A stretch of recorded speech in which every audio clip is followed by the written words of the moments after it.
ರೇಣುಕಾ ಸ್ವಾಮಿ ಬಂದಿದ್ದ ಸಮಯಕ್ಕೆ ದರ್ಶನ್ ಬಂದಿದ್ದ ಸಮಯಕ್ಕೆ 4 ರಿಂದ 5 ಅವರ್ ಡಿಫರೆನ್ಸ್ ಇದೆ. 5 ಅವರಲ್ಲಿ 25 ಜನ ಹಣ್ಣುಗಾಯಿ ನೀರ್ಗಾಯಿ ಮಾಡ್ದಂಗೆ ಹೊಡೆದಾರ ಅವನನ್ನ. ಸೊ ಪ್ರತಿ ಒಂದು ಏಟುನು ಡೆತ್ತೆ ಅವ್ರಿಗೆ. ಸೊ ಫೈನಲ್ ನಮಗೆ ಇಲ್ಲಿ ಕೌಂಟ್ ಆಗಿರೋದೇನೋ ACP ಚಂದನ್ ಮಾಡಿರೋದು ಈ ಉಸಿರು ನಿಂತೋಯ್ತಲ್ಲ ಆ ಮಿನಿಟ್ ಮಾತ್ರ ಕೌಂಟ್ ಆಗಿದೆ ಇಲ್ಲಿ. ಈ 4 ಅವರ್ಸ್ ಟಾರ್ಚರ್ ಏನಿದೆ due to which the death has caused. The design of the death ಏನಿದೆ ಉಸಿರು ಹೋದಾಗ ಆ ಡೆತ್ ನ ಆಮೇಲೆ ಇಲ್ಲಿ ಮಾಧ್ಯಮ ಟ್ರಯಲ್ ನಡೆಸ್ತಾ ಇತ್ತು. ಅಂದ್ರೆ ದರ್ಶನೇ ಆರೋಪಿ ಅಂತ.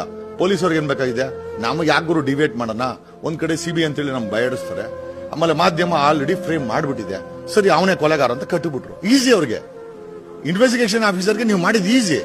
ದರ್ಶನ್ ಕೊಲೆ ಮಾಡೋಣ ತೋರಿಸ್ತಾ ಅಲ್ಟಿಮೇಟ್ ಆಗಿ ಅವ್ರಿಗೆ ಈಸಿ ಆಯ್ತು. ಜನಗಳ ಮೆಂಟಲ್ ಕೂತಿದ್ದ ಕೊಲೆಗಾರ ಅಂತ ಯಾರೋ